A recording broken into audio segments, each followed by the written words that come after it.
Hi friends, welcome to Telugu creation channel. So friends, ఈ వీడియోలో నేను మీకు జిఎస్టీ అంటే ఏంటి అనేది ఈ వీడియోలో నేను చెప్పబోతున్నాను మీకు. సో ఎందుకంటే రేపటి నుంచి జిఎస్టీ అనేది అమల్లోకి వస్తుంది. సో ఈరోజు నైట్ 12 గంటల నుంచి వస్తుంది, అంటే జూలై 1 నుంచి వస్తున్నట్టు. సో ఇది నేను దీని గురించి వీడియో చేసేవాడిని కాదు. సో ఎందుకు చేయాల్సి వస్తుందంటే, నేను టీవీ న్యూస్ పెట్టుకొని చూస్తే నిన్నటి నుంచి జిఎస్టీ గురించి వాయించేస్తున్నారు. సో జిఎస్టీ అంటే ఏంటి అండ్ దానివల్ల లాభాలు ఏంటి, నష్టాలు ఏంటి అని చెప్పేసి న్యూస్లో వస్తూ ఉంది. సో దాని గురించి అందరికీ క్లారిటీ ఇవ్వడానికి నేను ఈ వీడియో చేస్తున్నాను. సో దాంట్లో ఏంటంటే నాకు తెలిసినది నేను ఇస్తున్నాను. అండ్ ఇంకోటి ఏంటంటే, ఈ వీడియోని స్టార్టింగ్ నుంచి ఎండింగ్ వరకు చూడండి, అప్పుడు మాత్రం మీకు ఈ వీడియో అనేది అర్థమవుతుంది. అండ్ ఈ వీడియో కనుక నచ్చితే ఫ్రెండ్స్ ప్లీజ్ లైక్ చేయండి. సో మీ ఫ్రెండ్స్తో కూడా షేర్ చేయండి, మీ ఫ్రెండ్స్కి కూడా తెలుసుకుంటారు జిఎస్టీ అంటే ఏంటనేది. సో షేర్ చేయండి, వాట్సాప్లో షేర్ చేయండి, ఫేస్బుక్లో షేర్ చేయండి. అండ్ ఇంకోటి ఏంటంటే, మీరు ఫస్ట్ టైం విజిట్ చేస్తే మన ఛానల్ని సబ్స్క్రైబ్ చేసుకోండి ఫ్రెండ్స్. ఇలాంటి లేటెస్ట్ వీడియోస్ కూడా పెడతాను. సో టెక్నాలజీ ఇన్ఫర్మేషన్ కూడా మీకు ఇస్తుంటాను. సో ప్లీజ్ సబ్స్క్రైబ్ చేసుకోండి. సో మన టాపిక్లోకి వెళ్ళిపోతే ఇప్పుడు, సో ఏం లేదు ఫ్రెండ్స్, జిఎస్టీ అంటే ఫుల్ ఫామ్ ఏంటంటే గూడ్స్ అండ్ సర్వీస్ ట్యాక్స్ అన్నమాట. So goods and service tax GST full form వచ్చేసి. సో దీనివల్ల లాభాలు నష్టాలు అనేది ఇప్పుడు నేను ఈ వీడియోలో మాట్లాడతాను. సో సింపుల్గా మీకు ఒక లెక్క చెప్తాను. సో ఆ లెక్కను మీరు ఫాలో అవ్వండి. సో మీకే లాభమా నష్టమా అని చెప్పేసి మీకే అర్థమవుతుంది. సో ఈ వీడియో ఫాలో అవ్వండి. సో ఏం లేదు, నేను క్యాలిక్యులేటర్లో చూపిస్తాను. సో చూడొచ్చు. ఇప్పుడు నేను ఒక ప్యాంట్ గురించి చూస్తాను అనమాట. సో మనం వేసుకునే ప్యాంట్, షర్ట్ ప్యాంట్ తీసుకున్నాం కదా, సో ఆ ప్యాంట్ అనమాట. సో ఆ ప్యాంట్ ఖరీదు ఎంత, అది తయారయ్యేది ఎంత, అండ్ ఇప్పటి వరకు ఆ ధర ఎలా ఉంది అండ్ ముందు ఎలా ఉండబోతుందని చెప్పేసి నేను ఈ వీడియోలో చూపిస్తాను. సో ఒక ప్యాంట్ ధర ఇప్పుడు మామూలుగా ఒక 400 రూపీస్ అనుకుందాం. సో 1000 వరకు ఉంది. సో మామూలుగా నేను ఒక 400 రూపీస్ తీసుకుంటున్నాను. సో ఈ లెక్కలు అనేటివి నేను కరెక్ట్గా చెప్పకపోతే క్షమించండి ఫ్రెండ్స్. అండ్ నేను జస్ట్ ఒక ఎగ్జాంపుల్ మాత్రమే మీకు చూపిస్తున్నాను. సో ఇప్పుడు టాపిక్ అనేది స్టార్ట్ చేస్తే కంపెనీ వాడు ఏం చేస్తాడు, ఆ మెటీరియల్ అనేది క్లాత్ అనేది ఉంటుంది కదా. సో ప్యాంట్కి కూడా కావాల్సిన క్లాత్ అనేది అండ్ దానికి బటన్స్ అనేటివి, జిప్, ఇవన్నీ ఒక 200 రూపీస్లో కంపెనీ వాడికి వచ్చేది అనుకుందాం. సో కంపెనీ వాడు అంత పెట్టేసి రెడీ చేశాడు అనుకుందాం ప్యాంట్ అనేది. సో రెడీ చేస్తే ఏం చేస్తాడు, కంపెనీ వాడు అలా రెడీ చేసినప్పుడు గవర్నమెంట్కి 10% ట్యాక్స్ కట్టాలి.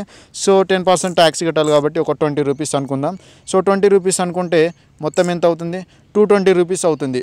సో ఈ 220 రూపీస్కి కంపెనీ వాడు ఏం చేస్తాడు, డిస్ట్రిబ్యూటర్కి 220 రూపీస్కి అమ్ముతాడు అనమాట. సో డిస్ట్రిబ్యూటర్కి 220 రూపీస్ అమ్మినప్పుడు డిస్ట్రిబ్యూటర్ కూడా ఏదో కొద్దిగా లాభం కావాలి కాబట్టి డిస్ట్రిబ్యూటర్ కూడా ఏం చేస్తాడు, అతను మనీ అనేది యాడ్ చేస్తాడు దానికి. సో అతను కూడా ఒక 40 రూపీస్ అనేవి తనకి లాభంగా పెట్టుకున్నాడు అనుకుందాం. సో 40 రూపీస్ అనేది లాభంగా పెట్టుకుంటే అతను కూడా ట్యాక్స్ కట్టాలి కాబట్టి దానికి అతను ట్యాక్స్ వచ్చేసి ఒక 15 రూపాయలు కట్టాడు అనుకుందాం ట్యాక్స్. సో 15 రూపాయలు కడితే టోటల్గా ఎంత అవుతుంది, 275 రూపీస్ అవుతుంది. సో ఈ 275 రూపీస్కి డిస్ట్రిబ్యూటర్ ఏం చేస్తాడు, హోల్సేల్గా ఎవరైతే ఉంటారో సో వాళ్ళకి అమ్మేస్తాడు అనమాట. సో అలా వాళ్ళకి అమ్మినప్పుడు ఆ హోల్సేలర్ ఏం చేస్తాడు, తను కూడా లాభం కావాలి కాబట్టి తను కూడా ఒక 40 రూపీస్ ఎక్స్ట్రా వేసుకున్నాను అనుకుందాం. సో నేను మినిమం చెప్తున్నాను, జస్ట్ ఇలా ఒక మీకు అర్థం కావడానికి ఎస్టిమేషన్ వేసి నేను చెప్తున్నాను. అండ్ ఈ క్యాల్కులేషన్ కూడా తప్పు ఉంటే నన్ను క్షమించండి. సో అతను ఒక 40 రూపీస్ వేసుకుంటాడు. సో 40 రూపీస్కి అతను కట్టే ట్యాక్స్ వచ్చేసి ఒక 20 రూపీస్ అనుకుందాం. సో ఆ 20 రూపీస్ ట్యాక్స్ కట్టి మొత్తం టోటల్ ఎంత అవుతుంది, 335 రూపీస్ అవుతాయి. సో 335 రూపీస్ ఆ మనీతోటి అతను ఏం చేస్తాడు, ఆ ప్యాంట్ అనేది రీటైలర్కి అమ్ముతాడు. సో 335 రూపీస్కి రీటైలర్కి అమ్ముతాడు ఆ ప్యాంట్ అనేది. సో రీటైలర్ ఏం చేస్తాడు, అతనికి ప్రాఫిట్గా ఒక 40 రూపీస్ అనేది తను కూడా యాడ్ చేసుకున్నాడు అనుకోండి. సో 40 రూపీస్ యాడ్ చేస్తాడు. ప్లస్ ఇంకోటి ఏంటంటే అతను కూడా ట్యాక్స్ కట్టాలి కదా. సో అతను కూడా ట్యాక్స్ కట్టాలి కాబట్టి ఒక 25 రూపీస్ ట్యాక్స్ కట్టాడు అనుకుందాం. సో 25 రూపీస్ ట్యాక్స్ వేసుకుంటే 400 రూపీస్కి మనకు ప్యాంట్ వస్తుంది. సో నేను జస్ట్ ఎస్టిమేషన్ వేసాను.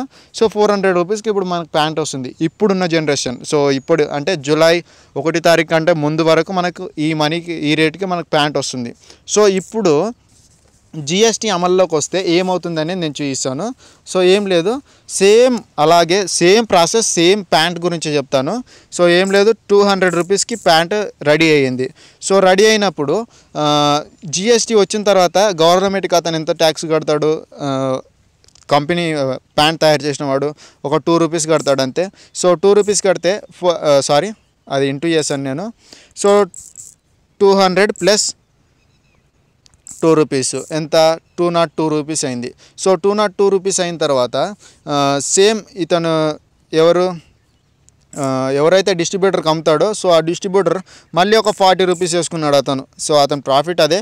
సో 40 రూపీస్ వేసుకున్నాడు ప్లస్ 2 రూపీస్ అనేది పే చేశాడు. సో ట్యాక్స్ అనేది 2 రూపీస్ పే చేశాడు అతను కూడా. సో 2 రూపీస్ పే చేస్తే ఎంత అవుతుంది, 244 రూపీస్ అవుతుంది. సో 244 రూపీస్ అయిన తర్వాత సేమ్ ప్లస్ అతను ఏం చేస్తాడు, రీటైలర్కి అమ్ముతాడు, హోల్సేలర్కి అమ్ముతాడు. హోల్సేలర్కి అమ్మితే అతను ఏం చేస్తాడు, 40 రూపీస్ అనేది వేసుకుంటాడు. సో అతను కూడా 2 రూపీస్ ట్యాక్స్ పే చేస్తాడు కాబట్టి 286 వస్తుంది. సో ఫ్రెండ్స్, ఇది మన క్యాలిక్యులేషన్ తప్పు వస్తే నన్ను క్షమించండి. అండ్ ఇతను ఏం చేస్తాడు, హోల్సేలర్ వచ్చేసి రీటైలర్కి అమ్ముతాడు. సో రీటైలర్కి అమ్మితే రీటైలర్ ఏం చేస్తాడు, అతను లాభం కావాలి కాబట్టి అతను కూడా 40 రూపీస్ వేసుకుంటాడు. సో 40 రూపీస్ ప్లస్ అతను కూడా ట్యాక్స్ పే చేయాలి కాబట్టి 2 రూపీస్ పే చేస్తాడు. సో మొత్తం ఎంత అయింది, 328 రూపీస్ అయింది. సో ముందు ఎంత వచ్చింది మనకి, 400 రూపీస్ వచ్చింది. 328 మైనస్ 400 చేసి 70 రూపీస్ మనకి లాభం అనమాట. సో ఇప్పుడే మీరు అర్థం చేసుకోవచ్చు జిఎస్టీ వస్తే మనకు లాభమా నష్టమా అనేది. సో ఈ వీడియోలో నేను క్లారిటీ ఎక్స్ప్లెయిన్ చేశానని నేను అనుకుంటున్నాను. సో క్లారిటీ కనుక మీకు అర్థమై ఉంటే ప్లీజ్ ఫ్రెండ్స్ లైక్ చేయండి. అండ్ నచ్చకపోతే, మీకు అర్థం కాకపోతే డిస్లైక్ చేయొచ్చు, ప్రాబ్లం లేదు. సో చెప్పాను కదా, క్యాలిక్యులేషన్ లేదన్న తప్పు ఉంటే మాత్రం నన్ను క్షమించండి.